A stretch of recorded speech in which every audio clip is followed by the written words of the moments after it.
Margaret Gibbs, come on out. Hello, everybody. And last but certainly not least, so sometimes we talk about veterans, sometimes we talk about legends, and then there's like a step above that's like icons, right? And outside of the ears, you know. Talking about me, right? Yes. Outside of the ears, you know, that silhouette, there's like one other thing that's like, that's Disney. That is Disney, and that's Tinkerbell, right? Tinkerbell going over the castle. Please give a warm round of applause to our next guest, Margaret Kerry. Come on up.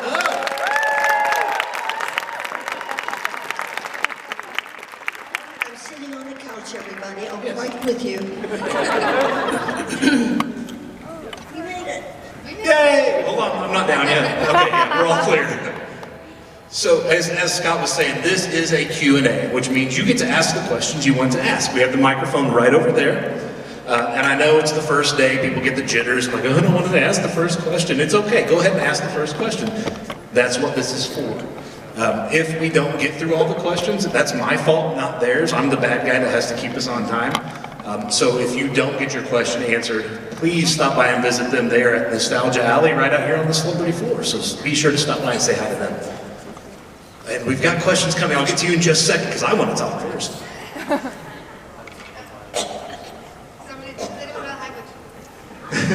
Is there a doctor in the house? Would you like some water? I've got water here for you. Oh, I usually just drink water the wrong. Oh, that's why. That's the problem. Get away from that water then. We'll give you a moment to clear. Right. Me, me, me, me, me. Me, me, me, me, me. And your voice exercise. All right, take it away. We good? I'm just asking. All right. If we have questions again, Joey, feel free to come over there. Yes, hi. Because it's St. Patrick's Day, should we all talk with an Irish brogue? I actually thought about changing my name to Catherine just for this hour so we could have a Mary and Margaret and a Catherine, but Oh, that would be grand. do you just want to call me Catherine? That's fine. Don't call me Katie, just Catherine. So let's talk a little bit, because again, that's what I was saying. Other than the silhouette of the head and the ears, the Mickey Mouse, Tinkerbell is Disney, right? I think so. I think so too. And I've enjoyed it for, in May 11th, which will be my 94th birthday, I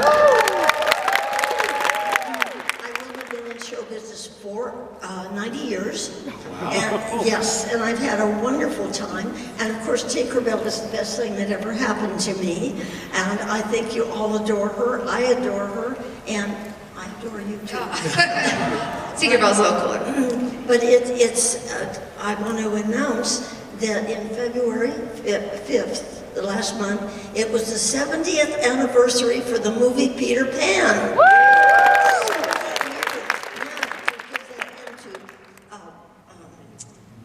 Well, whatever I'm giving it into. I did the work for Tinkerbell 72 years ago.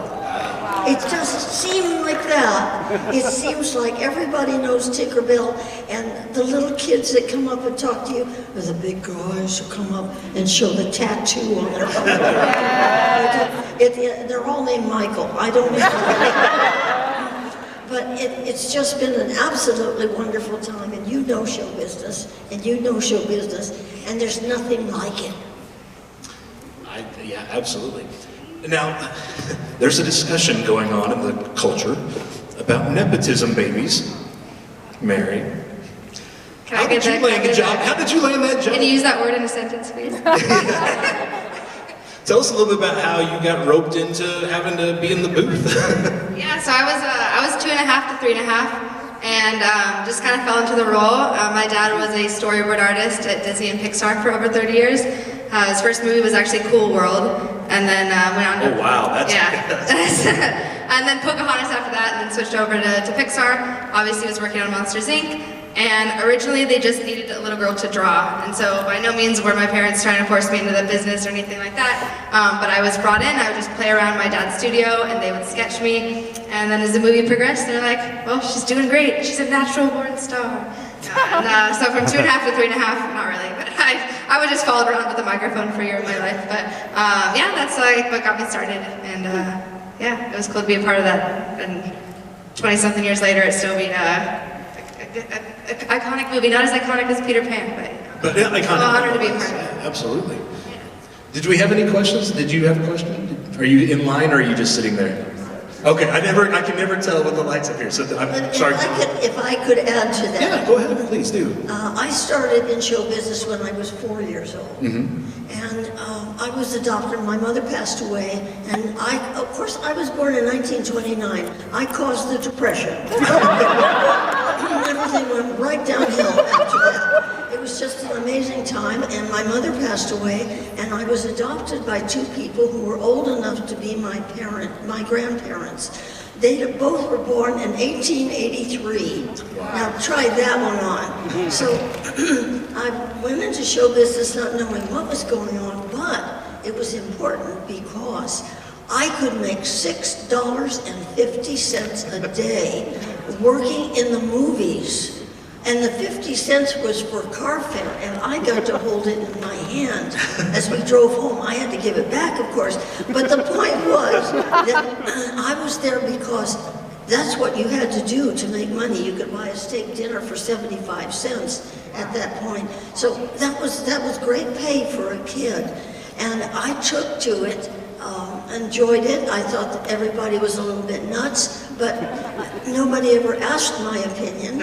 It's just get out there and do it. And you say, okay. And I had the most wonderful, adorable, annoying mother who would always tell me that I was doing something not quite good enough, and which was not the way to approach me, but I tried and I tried. And she would get on the set and she would watch me over there and she would go.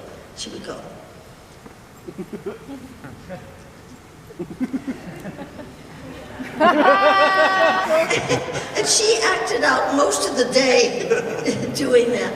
But working in the our game comedies, I was in 6 of those. I learned to tap dance when I was 4, and had a wonderful, wonderful time. I loved tap dancing. And then I worked with Marilyn Monroe. I worked with Elizabeth Taylor. I worked with the Lone Ranger. I worked with the Three Stooges. I worked with wonderful, wonderful people, and I just had a grand time. Eddie Cantor, which of course taught me how to do the eyes. Did you know I could do the, watch this. Watch this. Anyway, that's my show business, and I went into doing, many people don't know that I'm also the mermaid, the mermaid in the movie. And I went in to do, I just want to, one thing, and I will get off in a moment, but Mark Davis, I have to give him all the credit. I have my book, which I dedicated to Mark. He was one of the 9 old men of Disney, one of the great artists, and if you've been to Disneyland, you've enjoyed his Pirates of the Caribbean, Haunted Mansion, Cruella de Vil.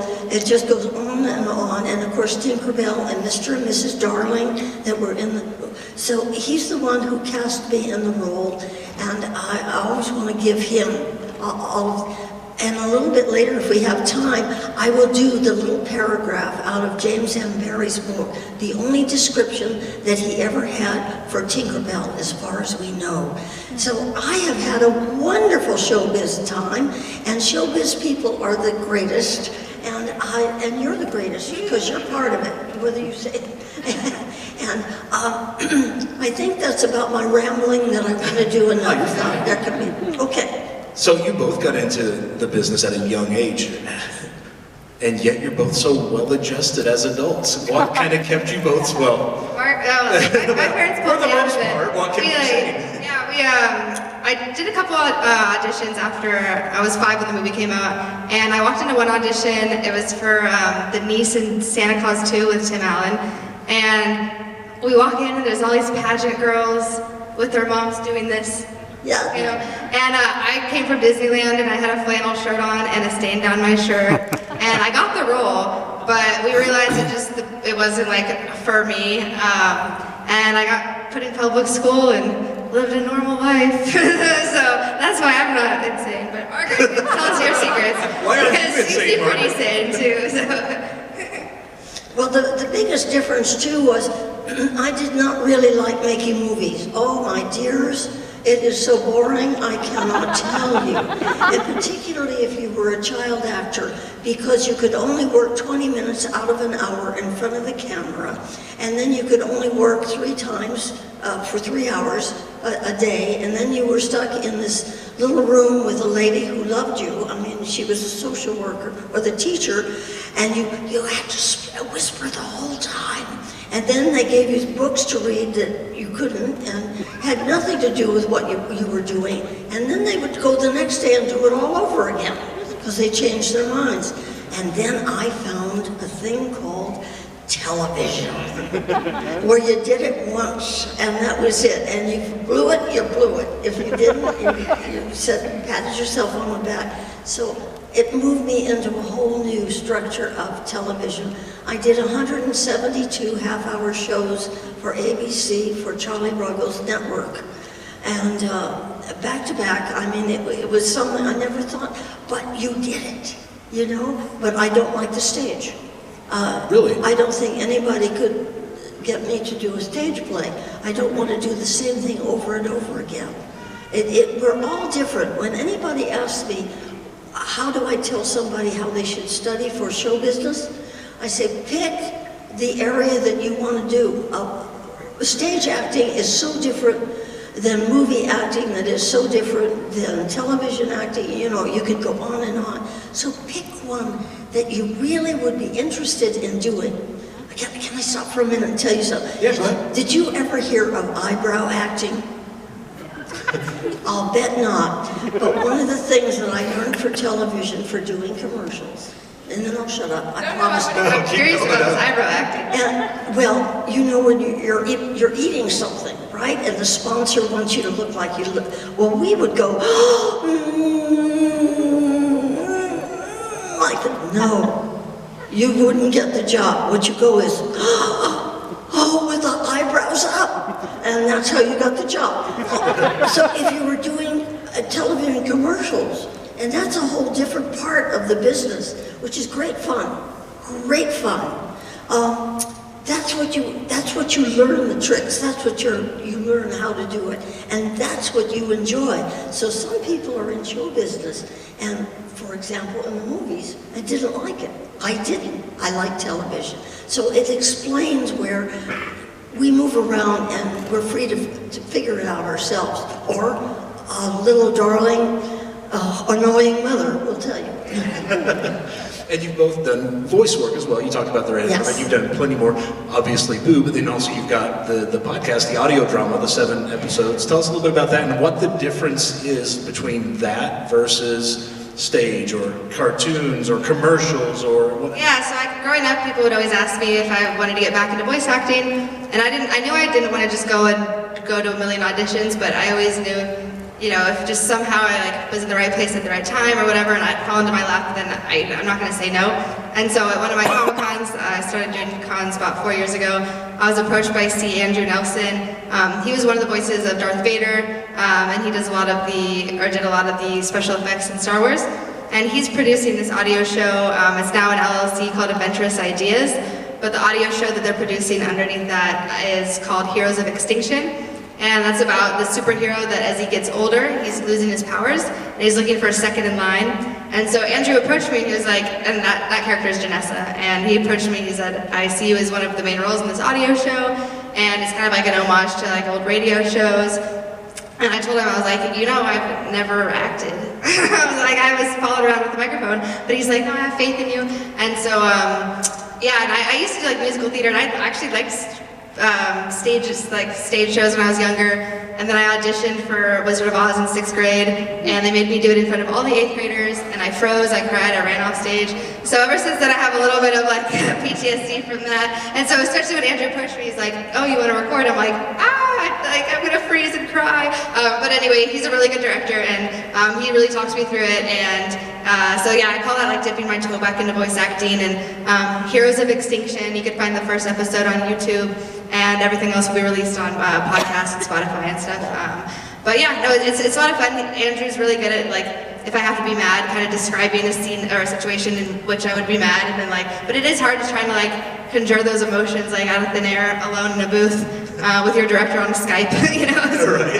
But it's a lot of fun. It's cool to like kind of get back into it and see what'll happen. I think it's so interesting how the business went from radio plays to movies, television, and now we're doing podcasts, which are essentially radio plays. It's coming full circle again. It's so interesting the way the business works like that. Cool, like the production is with all like those sound effects. It really pulls you in, and like it's like, I mean, it's a audio show, but you really use your imagination to like envision the whole thing. So it is full circle.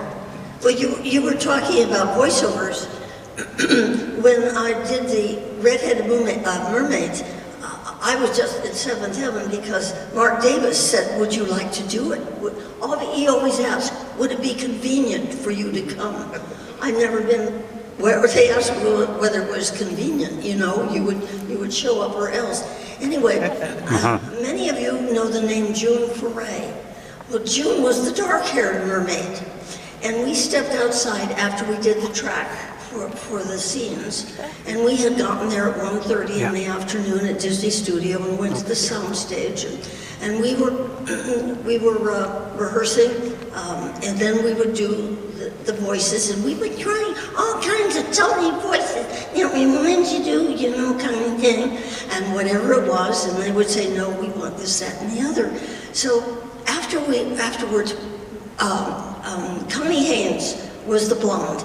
And I don't know whatever happened to Connie. Maybe she got sense and left to some other business. But we stepped outside and we said, why are we looking for on-camera shows to do? This is the way to do it. You come at 1:30, you don't have to dress up, no costumes. Your hair can be any way that you want it to. They give you a script so you don't have to learn anything. And you try it over and over and over again. And so June, of course, was famous for her voiceover work, much more than